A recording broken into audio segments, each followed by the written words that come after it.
అందరికీ praise the lord. ప్రభువైన యేసుక్రీస్తు నామమున మీకు అందరికీ శుభాలు తెలియజేస్తున్నాను. అందరు బాగున్నారు కదా? ఈరోజు వాగ్దానము మీకా 2వ అధ్యాయము 7వ వచనము. యథార్థముగా ప్రవర్తించు వానికి నా మాటలు క్షేమ సాధనములు. ఆమెన్. నిజంగా మనం యథార్థవంతులుగా ఉన్నామా? నీతిమంతులుగా మనం పిలువబడుతున్నామా?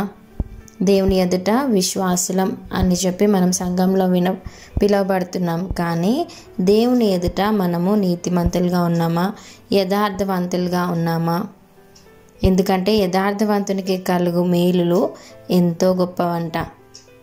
మనం ఒకవేళ యేసయ్యకి ఇష్టానుసారంగా అంటే దేవుని చిత్తం ప్రకారం మనం ఎప్పుడైతే నీతిమంతులుగా మనం జీవిస్తామో దేవుడు మనకి ఏ మేలు కూడా కొదువై ఉండనీయడంట. మనము సంఖ్యాకాండం 11వ అధ్యాయం 23వ వచనంలో దేవుడు మోషేతో ఒక ఛాలెంజ్ మాట్లాడుతున్నాడు, ఒక క్వశ్చన్ వేస్తున్నాడు. ఏంటో మనం చూద్దామా? అందుకు యెహోవా మోషేతో ఇట్లా నేను యెహోవా బాహుబలము తక్కువైనదా? నా మాట నీ ఎడల నెరవేరునో లేదో ఇప్పుడు చూచెదవు.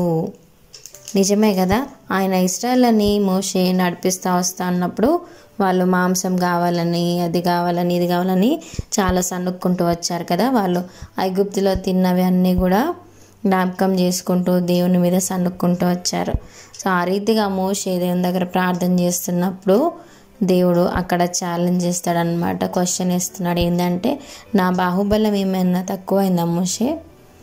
ఇప్పుడు నేను చేసే అద్భుత కార్యాన్ని నువ్వు కళ్ళారా చూస్తావు అని మోషేతో ఆ విధంగా ఆన్సర్ చేస్తున్నాడు అనమాట.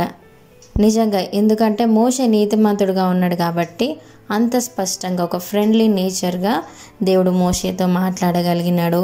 అదేవిధంగా మోషే కూడా దేవునితో ఆ విధంగా ప్రవర్తించడానికి కారణం ఏంటంటే ఆయన నీతిమంతుడు, ఆయన యథార్థవంతుడు కదా.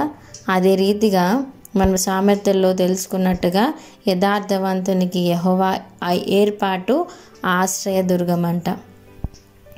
యెహోవా ఏర్పాటు యథార్థవంతుని మీద ఒక ఆశ్రయదుర్గంగా ఉంటుందంట. పాపము చేయు వారికి అది నాశనకరము. మనము పాప జీవితంలో ఉంటే మనకు కలిగే సమస్తమైన మేలులు కానీ ఏవైనా కూడా అవి నాశనానికి తీసుకెళ్తాయంట. కానీ దేవుని ఎదుట మనం ఎప్పుడైతే యథార్థవంతులుగా ఉంటామో, దేవుని ఏర్పాట్లో మనం ఎప్పుడైతే ఉంటామో దేవుడే మనకి ఆశ్రయదుర్గమై ఉంటాడు. ఈ వాక్యము సామెత ఈ రీతిగా మనము దేవుడికి ఇష్టానుసారంగా మనం యథార్థవంతులుగా ప్రవర్తించడానికి మనము ప్రయత్నిద్దాం. అప్పుడు మన మాటలు క్షేమ సాధనంగా దేవుడు మారుస్తాడు.